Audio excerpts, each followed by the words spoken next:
Mbah Buyut, tapi wong gak ngerti siapa Mbah Buyut. Jadi dulu tahun 1720 itu Bupati Surabaya namanya Joyo Puspito melakukan pemberontakan melawan Kunteni. Ya, bersama beliau Bupati Kanoman namanya Jayengrono III melakukan perlawanan terhadap Kompeni, perang rame. Nah, salah satu pendukung beliau adalah Kiai Praning yang nama aslinya Samsul Arifin. Ya, disitulah ketika pemberontakan itu berhasil dikalahkan, Jayengrono ketika meninggal dan kemudian Joyo Puspito juga ditangkap dan kemudian seluruh pengikutnya dikejar. Ternyata Kiai Praning atau Mbah Samsul Arifin ini bersembunyi ya, di tempat ya, Kadipaten dulu itu punya punya tempat-tempat tertentu. Jadi pusat ini Keraton Surabaya itu sekarang di Kampung Keraton. Tahu nggak Kampung Keraton? Ya, Keramat Gantung itu ada Kampung Keraton. Di depan itu ada Kampung Kepatihan. Depannya lagi ada Katumenggungan dan seterusnya. Jadi kota Surabaya ini dulu dikelilingi tembok, ya, benteng tembok. Ya. Namanya masih tersisa itu, ada tembok duku, tembok lor, ya, macam-macam itu dulu benteng Surabaya. Nah disitulah Kiai Praning itu sembunyi di tempat kandang sapinya Kadipaten Surabaya. Sembunyi di situ. Ya, beliaulah yang kemudian untuk pertama kali bangun rumah di situ tanpa diketahui berada. Ya. Kemudian ngajar ngaji, ya, tukang-tukang sapi itu diajari ngaji dan seterusnya bagaimana nanti melawan terhadap Belanda. Sampai kemudian 20 tahun kemudian Bupati Surabaya anaknya Jayengrono III ya, namanya Tumenggung Sosronegoro. Ya, Tumenggung Sosronegoro ini dikenal masyarakat dengan nama Sawung Garing. Cerita lucu gitu. Itu berontak lagi ya, dengan didukung lagi oleh Mbah Samsul Arifin ini, santri-santrinya itu. Sampai kemudian beliau tetap tidak bisa ditemukan oleh Belanda, sembunyi di situ ya, sampai meninggal kemudian dimakamkan di situ bersama istrinya. Jadi pejuang aslinya ini ya, dan tokoh pejabat di Kadipaten Surabaya. Itu cerita Mbah Buyudoro itu seperti itu dulu. Ya. Nah itu yang dianggap pertama kali yang buka kampung kandang sapi. Ya, karena kampung ini dulu kandangnya sapi, nggak ada rumahnya. Beliau yang pertama kali tinggal di kampung. Sapi-sapinya dari Kadipaten Surabaya itu di sini lokasinya. Beliau yang pertama kali buka kampung, karena itu dijadikan pepunden kampung kandang sapi. kita tidak tahu ya. Dongeng tentang kesaktian beliau nah. Tetapi dari catatan perang ya, terutama 10 November itu minimal ada 9 bom yang dijatuhkan dari pesawat. Itu jatuh persis ya, ini dulu ada tangki minyak BBM itu ada 3. Satu tangki itu isinya 150.000 liter. Itu kena bom, habis lampu kuning. Itu ada 9 bom yang dijatuhkan dari pesawat. Jatuh ke wilayah. Satu pun tidak ada yang itu yang menjadikan wong Buni waktu itu tidak mau ngungsi sampai terakhir ketika 10 November geden-gedenan baru sebagian ngungsi karena meyakini selama masih ada Mbak Widoro ini nggak bakal kena perang. Jadi itu memang begitu ceritanya. Dan baru tahun 51 ya 9 bom itu diangkat oleh pemerintah untuk dipindah. Jadi dulu di situ ada tangki minyak kita. Itu sempat dijatuhi bom oleh Inggris tapi tidak meledak.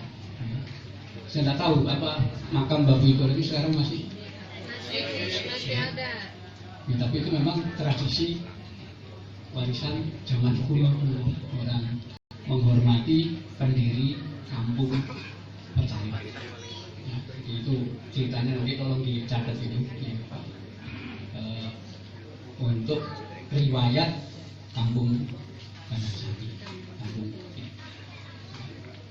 itu. Jadi tradisi kita banyak, ya. Termasuk nanti kalau ada orang meninggal itu pasti diperingati 3 hari, 7 hari, 40 hari, 100 hari, setahun mendak pisan, setahun mendak pintu, dan 1000 hari. Ini banyak orang yang ngawur, nganggap itu tradisi Hindu. Tidak ada. Hindu tidak ada peringatan 3 hari, 7 hari, 40 hari. Nah, orang Hindu kalau mati itu diperingati 12 tahun setelah kematian.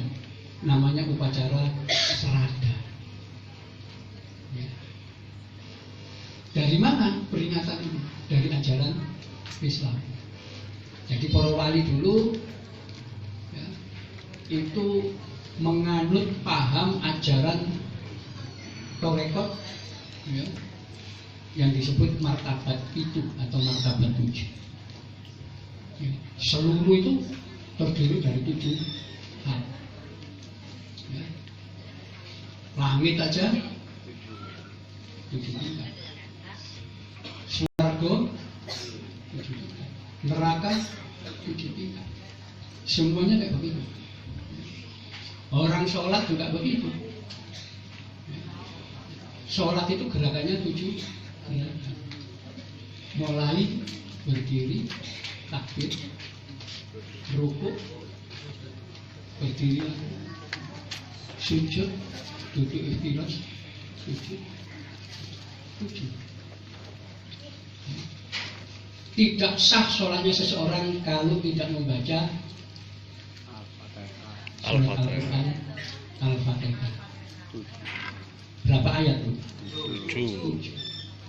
Nah, nanti orang sujud juga sama. Ya. Anggota tubuh manusia untuk sujud itu berapa yang kena?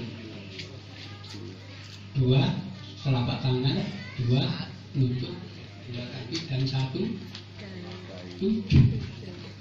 Ya, jadi itu dulu logika berpikirnya orang-orang semua serba 7. Sampai manusia lahir ke dunia itu juga melalui 7 tahap. Tahap pertama ahadiyah, tahap kedua wahdah, Tahap ketiga wahidiyah. Tahap keempat masuk alam arwah. 5 alam misal. 6 alam ajsam. 7 insan kamil. Itu proses pemikiran wong kula jumur para wali. Martabat 7. Tahap pertama akadiyah itu lamanya 40 hari. Tahap wahdah kedua 40 hari sampai 7. 40 hari kali 7 280 hari. Baru nanti lahir jadi insan kamil, bayi sempurna. Ya, itu menurut ajaran martabat itu kayak begitu. Sempurna. Jadi 7 kali 40 hari. Kalau dihitung dengan bulan 280 hari dibagi 30, ketemunya 9 bulan lebih 10 hari. Hitungan zaman itu. Jadi proses dari pembuahan awal sampai jadi bayi itu melalui 7 tahap. Nanti waktu orang mati itu juga melalui 7 tahap baliknya roh. Itu melalui 7 tahap. Pertama, ini kita bisa baca di naskah yang ditulis Sunan Kalijogo. Beliau menjelaskan orang mati itu nanti masuk alam kubur. Lamanya 3000 tahun. Tapi dalam hitungan manusia 3 hari. Nah, itu nanti dia akan masuk alam berikutnya, alam barzakh. Lamanya 7000 tahun. Di mana dalam hitungan manusia adalah sama dengan 7 tahap begitu. Sampai nanti masuk alam misal. Oh, 40.000 tahun. Nah, tiap memasuki tahap itu menurut gambaran Sunan Kalijogo itu susahnya luar biasa. Karena itu arwah untuk balik ya, ke yang awal harus dibantu doa keluarga, sanak saudara, bolo-boloni, Tuhan supaya cepat lewat. Kalau enggak kasihan. Jadi digambarkan Sunan Kalijogo bagaimana sengsaranya orang yang tidak didoakan oleh keluarga, tidak didoakan oleh teman-temannya, kerabatnya ketika melewati alam. Nanti apalagi kalau sudah masuk namanya bahrul wujud ya, itu menuju ke 1000 hari. Itu seperti orang tenggelam di dalam air, megap-megap nggak bisa nafas. Hanya doa yang membuat bisa bernafas megap. Itu ngeri ya kalau kita baca gambaran Sunan Kalijogo soal tahapan-tahapan itu. Karena itu Sunan Kalijogo menganjurkan keluargane dongakno sing wis mulai ning zaman atau membantu roh untuk kembali kepada masalah. Kenapa begitu sulit kembali? Karena ketika turun ya tadi akadiyah, wahdah, wahidiyah, alam arwah, alam misal, alam ajsam sampai insan kamil. Bayi lahir itu bayi. Bayi itu suci, pikirannya kosong, tidak kenal panganan enak, gak kenal wong ayu, gak kenal duit, gak kenal sembarang. Itu bayi fitrah. Ketika balik, apa bisa seperti tadi? Ya. Ternyata digandoli pikiran. Mau mati itu sakaratul maut, si iling bojone nom. Iling dunyane, iling anake macam-macam. Ini yang menghambat perjalanan balik roh. Ya. Jadi dulu ada tokoh namanya Syekh Lama Abang, nama aslinya Syekh Datuk Jalil, Abdul Jalil. Ini mertuanya Sunan Kalijogo. Ini orang yang ekstrim, ya, ajarannya ekstrim, orang tidak mampu mengikuti. Ya.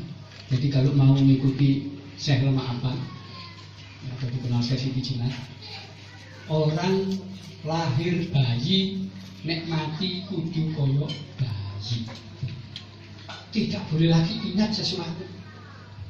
Ya. Karena itu dia punya apapun, ya sudah ditinggal. Rumah, kekayaan, anak istri semua ditinggal. Jangan sampai mati mengingat itu. Itu ternyata sulitnya bukan main. Tidak banyak orang yang mampu. Ya. Akhirnya apa? Ya lebih baik ikuti Sunan Kalijogo.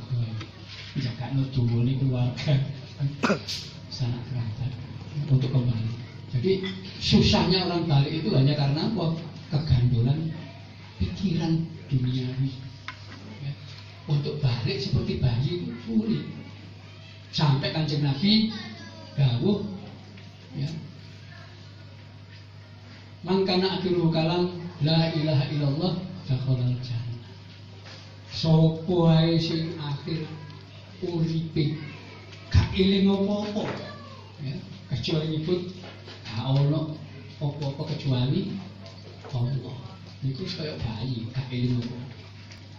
Nah, kalau wis karek milih mlebu swarga ono endi ya, Pak? Susahnya saya berapa kali nunggu orang sakaratul maut.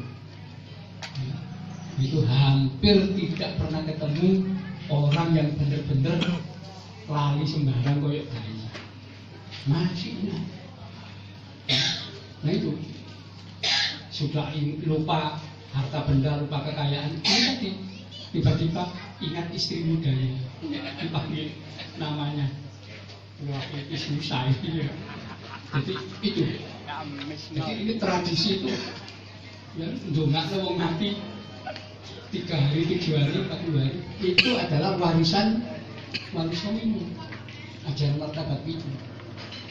Balik pertama, hari ketiga, hari ke-7, hari ke-40, hari ke-100, mendak pisan, mendak itu dua pindu nyanyi pas 7 balik irok. Ini ajarannya para wali, bukan teko agama ini. Di Malang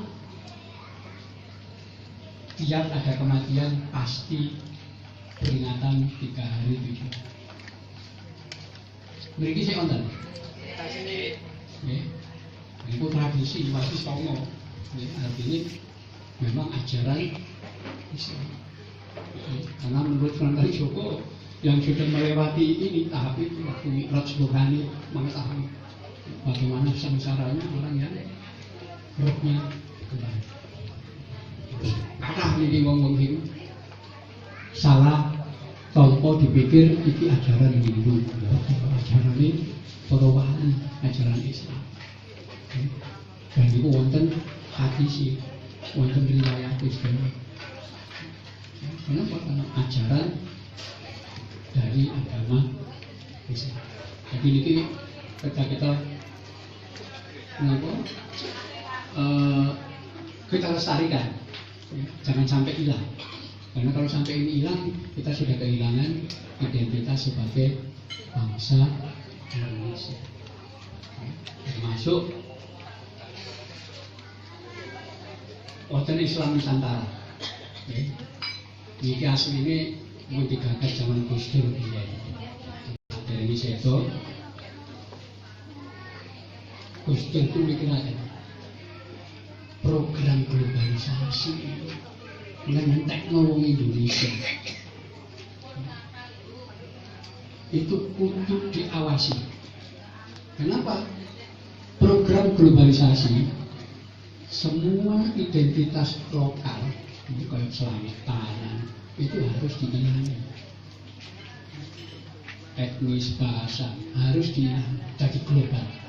Agama juga agama yang sifatnya transnasional dihilangi lagi.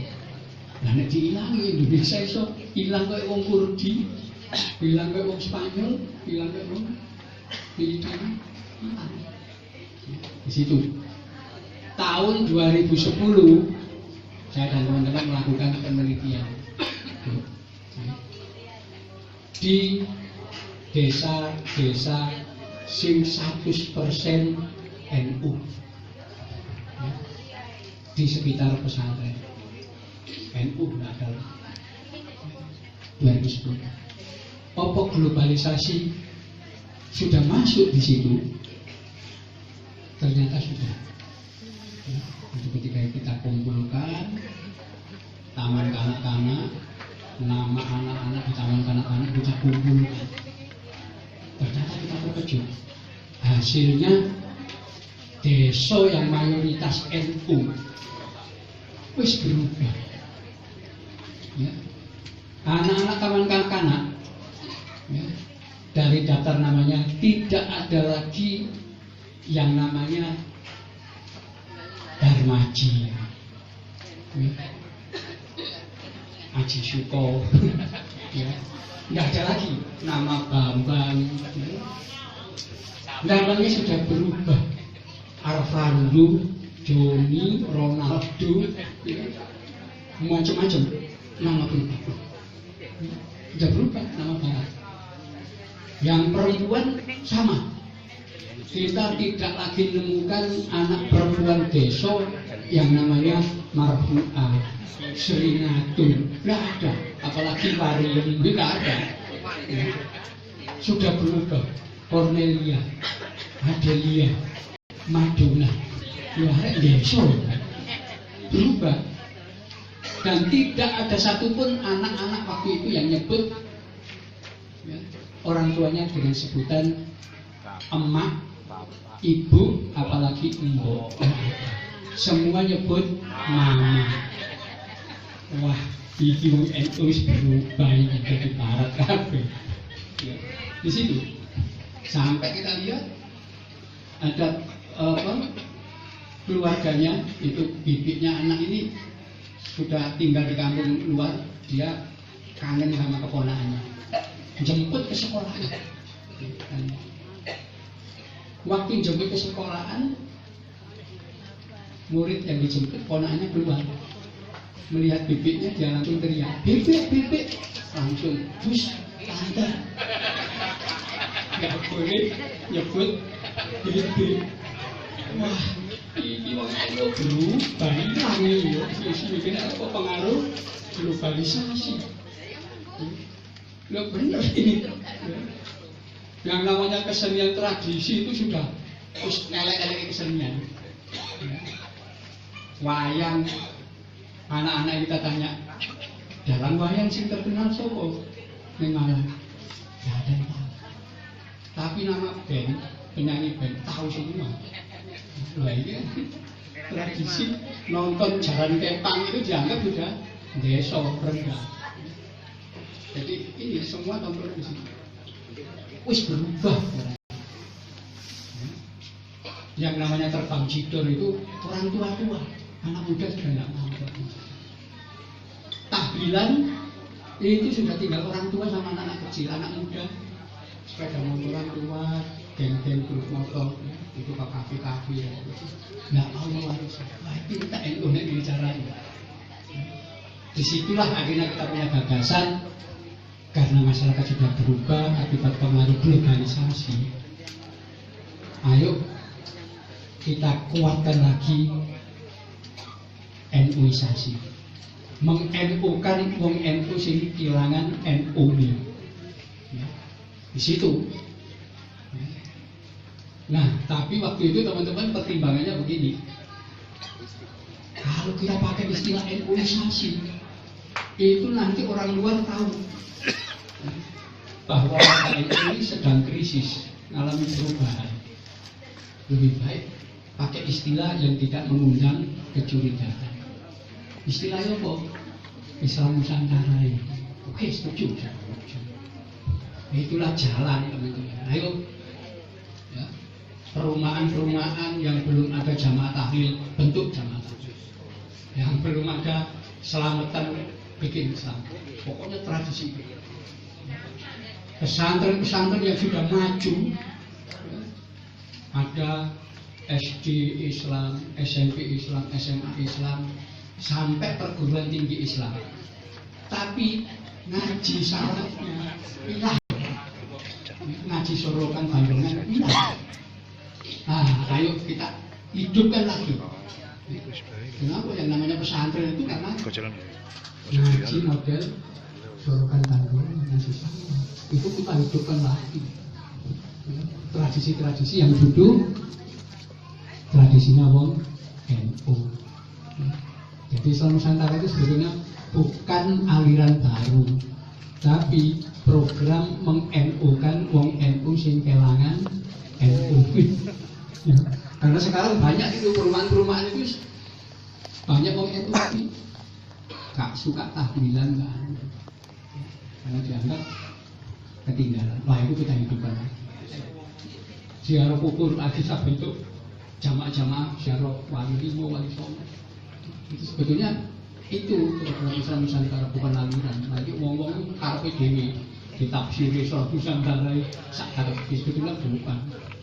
Jadi ini latar belakang Islam Nusantara, jangan sampai salah paham. Ya, tapi saya kira itu. Ya, mudah-mudahan ini bisa mengingatkan kita tentang pentingnya memelihara tradisi budaya yang di Indonesia ini paling kuat mempertahankan tradisi budaya adalah Nahdlatul Ulama. Sekian, mudah-mudahan membawa manfaat bagi kita, barokah membuka cakrawala kita. Yang wallahu a'lam bishawab. Assalamualaikum warahmatullahi wabarakatuh.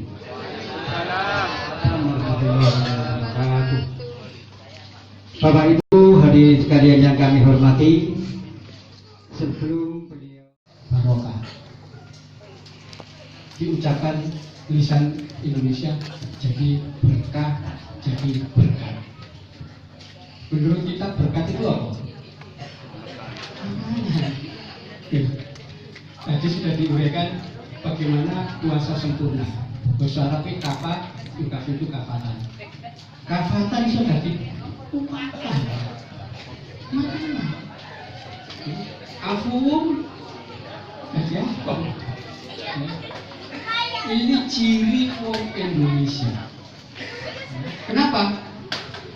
Zaman Wali Songo dulu, kalau dakwah itu dilihat dulu daerahnya dakwah. Ternyata Jawa ini negeri yang berlimpah makanan. Tidak ada tempat yang disebut gurun pasir, nggak ada makanan, nggak ada. Semua hutan, sawah, kebun macam-macam, nggak ada gurun. Tapi yang namanya makanan berlimpah di Jawa, termasuk di Sumatera, Kalimantan. Tidak ada istilah kekurangan pangan, nggak ada. Saking berlimpahnya makanan di Indonesia, sampai bahasa Jawa kuno, bahasa Sunda, bahasa Melayu, bahasa Bali, bahasa Makassar, bahasa daerah tidak mengenal kata-kata yang sama maknanya dengan miskin. Miskin itu dari bahasa apa? Bahasa apa? Miskin. Bahasa Arab. Bahasa Jawa. Nanti ada lagi istilah fakir. Itu juga dari bahasa Arab. Bahasa Jawa kan? Karena memang nggak ada orang miskin di Jawa itu. Mulai zaman itu. Termasuk nanti kata-kata mudorot dibaca mudarat tadi melarat, itu juga bahasa Arab. Diserap ke sini. Saking banyak. Sepanjang Wali keliling itu, dari desa-desa tidak ada desa yang tidak punya lumbung. Semua ada lumbung desa. Di Padukuhan lumbung. Cadangan makanan. Karena itu, melihat kenyataan itu, Wali sepakat beristihad. Wong Jawa wajib sodako panganan. Ya, itulah nanti lahir selamatan.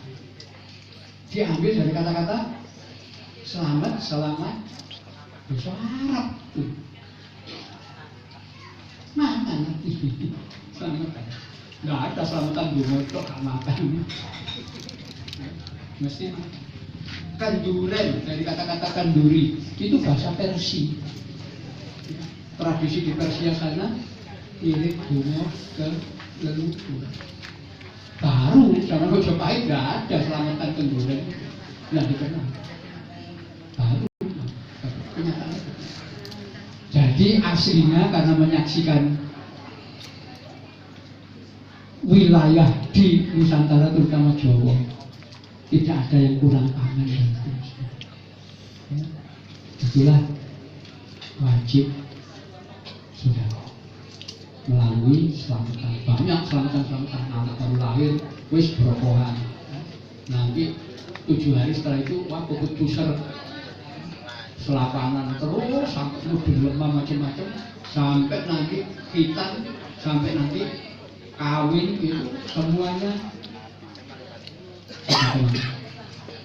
Jadi aslinya Indonesia ini tidak pernah mengalami kelaparan. Kelaparan kalau nggak di Afrika ya Timur Tengah sana, di Cina itu ada kelaparan, tapi di Indonesia tidak pernah ada kelaparan. Ini kenyataan. Karena itu kata miskin asing sebetulnya di Indonesia. Kita sulit tuh sekarang ini cari wong sing betul-betul miskin menurut kriteria agama. Kenapa?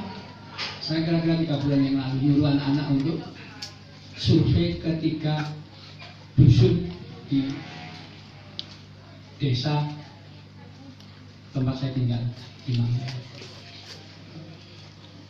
3 dusun ini catat kemiskinan masyarakat. Caranya gimana? Warga dicatat sing gak duwe sepeda motor piro jumlahnya. Rumah yang tidak ada televisinya berapa jumlah. Rumah yang gak punya kulkas, yang gak punya radio berapa. Rumah yang tidak punya HP berapa. Ternyata minoritas. Hampir semua punya televisi. Hampir semua punya sepeda motor. Bahkan bapak tua itu pegang HP, Android WA-an. Terus miskinnya di mana? Jadi aslinya di situ. Nah karena itu Wali Songo menegaskan sing penting urip kok nggone tanah Jawa, urip nang Indonesia kudu sing akeh syukuri. Wa in syakartum la azidannakum.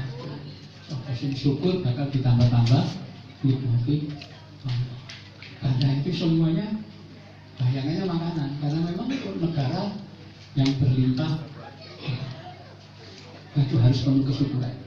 Nanti semuanya kosakata apapun ujungnya pasti digambarkan pangan.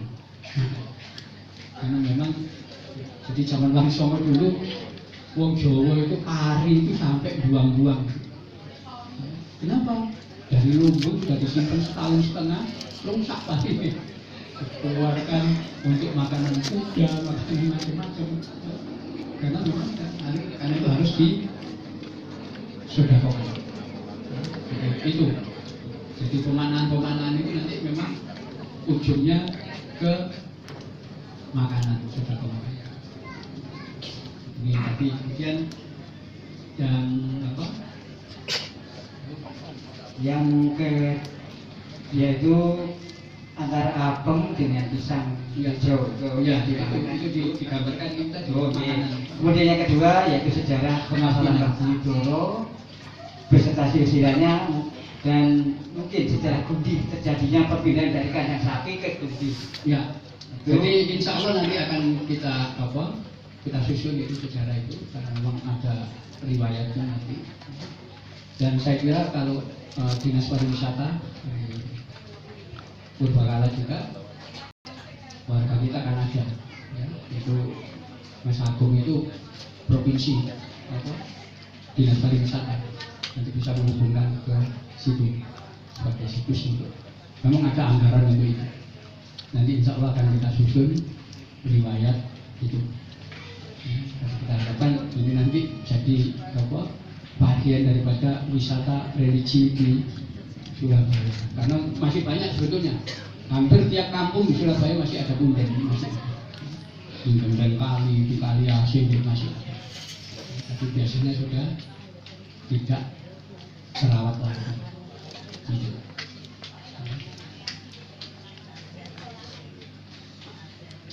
Terus? Terima kasih. Jadi nanti insya Allah Pak Ali akan dibantu untuk menyusun apa syukur untuk riwayat Gundi. Kemudian yang kedua, kalau lebaran di Jawa Timur khususnya itu kan ada lebaran kemudian ditutup dengan hari raya Kupat. Tapi kalau di Sunda itu hanya lebaran saja tanpa hari raya Kupat. Ya, saya kira sama. Ya. Itu supaya juga Kupat juga semua, makanan juga yang dipikirkan.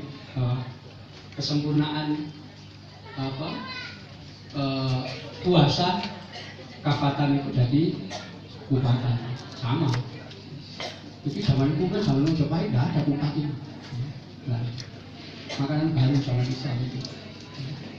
Karena kesempurnaan itu adalah bentuknya segi empat. Ka'bah itu contohnya. Jadi Kupat itu replika dari bentuk 4 persegi. Kemudian pertanyaan Pak ARW yang terakhir yaitu masalah pemahaman bid'ah. Ya, ini nanti yang lebih dekat pemahaman itu yang Pak Imron yang memberikan penjelasan. Ya. Tetapi sekarang bid'ah itu banyak ngawur. Pokoknya bid'ah dolala, dan pokoknya dolala pasti mlebu neraka. Ngawur ini. Kenapa? Zaman Rasulullah itu sudah bid'ah. Ya. Sahabat-sahabat sudah melakukan bid'ah zaman Rasulullah. Ya. Salah satu contoh, ketika sahabat-sahabat kumpul, tiba-tiba sahabat Bilal datang. Rasulullah bertanya, wahai Bilal, amalia apa yang sudah kamu lakukan sampai terompahmu sekarang terdengar di surga? Nabi tanya, amalianya Bilal itu apa? Sampai terompahnya terdengar di surga. Ini kan aku surga Bilal. Ditanya oleh Rasulullah, amalia Bilal menjawab, ya Rasul, aku ini tiap batal wudhu selalu wudhu, dan setiap selesai wudhu aku sholat 2 rakaat sunat. Apa menurut Nabi? Itu yang menjadi sebab suara terumpah begitu. Nabi tidak pernah ngajarkan karpe Bilal ini. Nah, tidak pernah dicontohkan Nabi, tidak pernah diajarkan Nabi melakukan di Dewi. Itu kan bid'ah. Buktinya apa? Bid'ah Bilal diganjar keluarga. Jadi nanti banyak sebetulnya cerita-cerita itu tentang itu. Jadi pada kadang gak ngerti hukum, bikin hukum sendiri. Gak ngerti bersuara, koyok-koyok ngerti bersuara. Tapi ini keliru. Dan khusus untuk bahasa ini mengerti. Baik, saya nambahkan sedikit tentang cerita. Jadi, kalau nanti Bilal itu sudah melakukan namanya kalau menurut Imam Syafi'i itu bid'ah hasanah, bukan bid'atul dolala atau bid'ah mad'umah, tapi itu adalah bid'ah hasanah, bid'ah yang baik. Ada satu cerita Rasulullah itu pernah dengan Said bin Syabir pergi ke Masjid Quba. Jadi kalau kita umroh itu nanti bisa ke Masjid Quba, ya, ada Masjid Quba, ada Qiblatain, ada Masjid Quba. Nanti biasanya ziarahnya itu Masjid Quba. Di Masjid Quba itu ketika Rasul berkunjung dengan sahabat Zaid bin Haritsah, itu para jamaah di sana itu mengadukan sesuatu pada Rasulullah. Ya Rasulullah, kami itu punya imam sholat di sini. Kami sangat mencintai imam kami. Karena imam kami ini bacaannya fasih, hafalannya kuat, amalnya baik, abid, ahli sedekah. Sehingga kami ini menjadi tenang kalau diimami dengan suaranya yang indah. Tapi ya Rasulullah, sahabat ini melakukan perbuatan yang belum pernah kami lihat engkau lakukan. Fi sholat, di dalam sholat, bukan di luar sholat, fi sholat, di dalam sholat. Lalu Rasul mengatakan, mahada, apa yang dilakukan oleh imam itu? Ya Rasulullah, fadzalika imam qiraatul suratul al-ikhlas ba'dal fatihah. Imam itu membaca surat al-ikhlas setelah membaca suratul fatihah.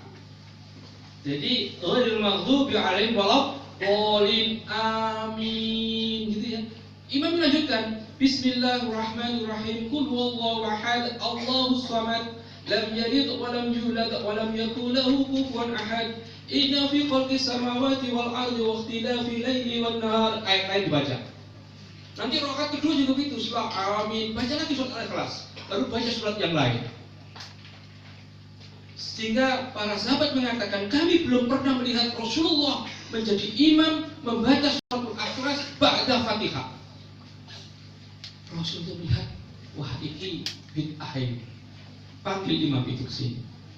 Lalu dipanggil, Rasul mengatakan, apa yang memberatkan kamu untuk meninggalkan suratul al-ikhlas fi sholat, di dalam sholat? Lalu kemudian sahabat itu mengatakan, ya Rasulullah, anna uhibbu suratul al-ikhlas kal suratul fatihah. Saya ini mencintai surat al-ikhlas seperti cinta saya kepada suratul fatihah, sehingga berat saya ini untuk meninggalkan suratul al-ikhlas ba'da baca fatihah dalam sholat yang jahar maupun sirri. Nah tentunya kalau itu bid'ah itu menjadi dia penyebab dolalah, kan tentu Rasul mengatakan, aku nggak melakukan, kamu nggak boleh, gitu sudah.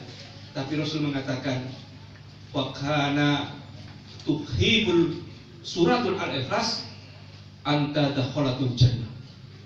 Karena cintamu kepada surat al-ikhlas, maka kamu akan dimasukkan besok ke dalam surga. Rasulullah, hadisnya sahih. Understand? Makanya dikatakan dalam Rasulullah mengatakan, man sana sunnatan hasanatan fil Islam falahu ajruha. Barang siapa melakukan satu sunnah, yang sunnah itu mengandung kemaslahatan umat, mengandung kebaikan fil Islam, di dalam Islam, maka orang yang merintis itu akan mendapatkan pahala, dan yang mengikuti akan memberikan pahala, dan pahala itu falahu ajruha, mengalir sepanjang masa dari generasi ke generasi. Saya mau tanya sekarang, halal bihalal ini ada nggak zaman Nabi? Nggak ada. Ini mengandung kebaikan apa keburukan? Mengandung maslahat apa tidak? Minimal dengan sampun daharan toh. Alhamdulillah, dapat ilmu, dapat makan. Tadi orang Jawa senengane makan. Kayak makan gremeng mulai tadi ya. Jadi ini halal bihalal ini jelas ini mansana sunatan hasanatan fil Islam, karena ini adalah dakwah syiar wa tarbiyah fil Islam. Jadi itu hadis yang lain itu mengatakan, man ra'a mu'minun hasanatan fa innallaha ra'a hasanatan, wa man ra'a mu'minun sayi'atan fa innallaha ra'a sayi'atan. Kalau seorang kumpulan mukmin menganggap satu tradisi itu hasanah, Allah juga akan memandang itu sebagai hasanah. Tapi kalau satu kumpulan orang mukmin memandang tradisi itu buruk, maka Allah juga akan memberi penilaian keburukan. Lawang halal bihalal itu luapi. Saya itu di Singapura diundang halal bihalal, saya di Malaysia diundang halal bihalal. Jadi ini bukan hanya Indonesia, hampir di Asia Tenggara semua ada halal bihalal ini. Ya dikasih angpau itu, ya makanan ya kalau gampang itu, anak Ada tradisi gitu di sana. Pakai pakaian Melayu, orang Melayu. Terus kemudian mereka makan-makan. Ya kupatan begitu itu. Sama. Tapi kadang-kadang ada nasi-nasi Arab disuguhkan di situ. Jadi ini Pak ya, orang salah paham. Sekarang saya segi dari ilmu balaghah. Tapi untuk mengukur balaghah itu ilmu bahasa. Kata-kata kullu itu harfu jarin. Sehingga itu bukan kullu kulliyin tapi kullu juz'iyin. Apa itu? Kullu bid'ah. Setiap bid'ah itu tidak seluruhnya, bukan kulliyin tapi juz'iyin, salah balaghah. Dolalah. Wa kullu dolalatun finnar, dan yang sebagian itu adalah nar. Apa saja harfu jarin itu? Kullu, min, ba'di. Ada beberapa 7 huruf yang itu menjadikan min ba'di sebagian, sehingga itu tidak semuanya itu bid'ah. Jenengan pakai jilbaban ngeten-ngeten iki termasuk bid'ah ya. Warna-warni. Ono sing jilbabe abang, kelambine kuning, terus nisorane ijo pupus, nguruk. Ya. Nah kalau kita ini mengikuti zamannya Nabi, ya cuma ireng tok. Coba ke Saudi Arabia sana, pakainya itu mulai ujung rambut sampai ujung kaki, pakai cadar hitam semuanya. Sing warna-warni berarti jamaah Indonesia. Apa yang bid'ah? Ya, jadi banyak. Sehingga Nabi itu mengatakan, antum a'lamu fi umuri dunyakum. Kamu lebih ngerti urusan dunia. Sehingga itulah kita ini perlu untuk mencermati apa makna bid'atul dolalah wa bid'atul hasanah. Jadi begitu ya. Saya pakai ini bid'ah. Coba kita sekarang mewancai. Khutbah Jumat itu ada rukun dan syaratnya. Yang pertama, khutbah Jumat itu pakai pengeras suara, bid'ah, nggih. Zaman Nabi nggak ada. Yang kedua itu khotibnya itu selama rukun sholat, lalu kemudian ceramahnya pakai bahasa Indo. Contohnya sopo? Nabi itu dulu khutbah Jumat nggak pakai bahasa Arab, sahabat pakai bahasa Arab, para tabi'in juga pakai bahasa Arab. Duk menigundi pakai bahasa Indo, bid'ah itu. Tapi ya bahasa Arab tok, gak ngerti. Oh mesti kok ngomong Arab ini, gak ngerti. Ya, ini kalau saya ceramah Arab terus gak ngerti, itu sudah bid'ah. Lalu kemudian apa itu? Kadang-kadang khotibnya itu loh baca Al-Quran. Loh Al-Quran ditulis dibukukan itu bid'ah. Zaman Nabi itu dihafal loh.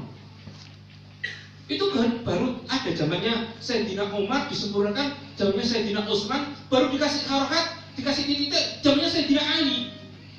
Diberi harokat oleh Abu Aswad Ad-Duali, muridnya Sayyidina Ali, zaman masa tabi'in. Sehingga orang baca Al-Quran itu bid'ah itu. Al-Quran kok dibukuno, wis dibukuno, dikei hiasan, pikiran. Ya kan? Jadi itu semua bid'ah, tapi itu bid'ah hasanah. Bahkan dulu almarhum Kiai Sulhan di Kudi ini, itu guru saya ngaji di sini. Beliau mengatakan membukukan Al-Quran itu bukan sekedar bid'atul hasanah, tapi bid'atul wajibah. Bid'ah yang wajib. Karena kalau tidak dibukukan, hilang Al-Quran. Hukumnya menjadi bid'ah yang wajib. Jadi dulu bid'ah itu ada bid'ah wajibah, bid'ah sunahah, bid'ah mubahah, bid'ah harama. Yang harama itu yang menjadi bid'atul dhalalah, yaitu yang bertentangan dengan nilai-nilai tauhid. Ya mungkin seperti ajaran yang inkar sunnah, tidak mau sunnahnya Nabi, ya kan? Itu yang bid'ah dhalalah itu seperti itu. Tapi yang seperti tradisi ini semuanya adalah bid'ah hasanah. Termasuk tahlilan itu kalau dilihat, ono tahlilan misu-misu. Enggak ada. Semua tahlilan itu yang diucapkan kalimatut thayyibah, membaca Yasin Al-Qur'anul Karim, membaca tahlil la ilaha illallah, membaca juga hasbunallah wa ni'mal wakil, lalu kemudian membaca sholawat. Man sholati ahada falahu Allahu asra amsalihah. Barang siapa membaca sholawat satu saja kepadaku, Allah akan memberikan 10 kali lipat. Tahlil itu isinya mek ngono tok. Muji Allah, baca Al-Qur'an, bersolawat, terus berdoa, mendoakan ahli kubur. Ya seperti itu. Sama dengan ini. Maaf, di Malang, tapi kalau di Surabaya mungkin sama. Ada aliran-aliran baru. Di Teritomboy Slametan, ya, langsung orang yang ngantar tuh masih ada, dibuka tempat sampah dibuang. Dia mengatakan ini makanan haram karena ini makanan tahlil. Tidak boleh orang itu sedekah kepada mayat. Itu ada sebagian di Malang sing kelompok radikal, sing tidak mengenal Islam Nusantara. Lalu itu kemudian ditanyakan bagaimana itu? Saya katakan dulu Rasulullah itu pernah menyembelih kambing karena dapat rezeki, ditasarufkan untuk disedekahkan kepada almarhumah Khadijah binti Khuwailid, istri Rasulullah yang pertama. Begitu dapat rezeki lagi, disembelih, dimasak, disuruh disedekahkan kepada saudaranya, ditasarufkan amalnya untuk istrinya yang sudah meninggal itu, Khadijah binti Khuwailid. Lalu kemudian istrinya yang muda cemburu. Siapa namanya? Aisyah radhiyallahu anha. Dia mengatakan, "Ya Rasulullah, apakah tidak ada wanita lain selain Khadijah?" Lalu kemudian Rasul mengatakan, "Ya Aisyah, kana wa kanat Khadijah." Ya, sebagai satu tanda katanya, "Inna waladan Khadijah." Sungguh Khadijah itu masih ada. Khadijah memang sudah meninggal, tapi Khadijah tetap ada ruhnya. Sehingga saya mengamalkan makanan ini untuk Khadijah, dan bukti bahwa saya dengan Khadijah itu adalah saya diberikan anak oleh Allah dari Khadijah. Jadi Rasulullah itu ya sedekah makanan untuk ahli kubur. Dan orang berkata nak memiliki ini itu berarti ya ikuti Rasul. Apa ya bid'ah? Dia orang ngomong bid'ah gitu mengenai gitu ya. Jadi itu. Makanya kalau orang mengerti ilmu balaghah, alfiyah, lalu kemudian ngaji betul agama, ya dia tidak akan sembarangan membid'ah-bid'ahkan orang, mengkafir-kafirkan orang, karena semua memiliki hujahnya sendiri-sendiri, memiliki dalilnya sendiri-sendiri. Masih banyak, ini panjang, tapi nanti bisa sampai jam 12 malam nih. Ya, saya kira cukup itu aja tentang masalah bid'ah. Mudah-mudahan ini menjadi penyempurna kita untuk telabil ilmi. Ya, amin, Allahumma. Amin. Demikian, terima kasih.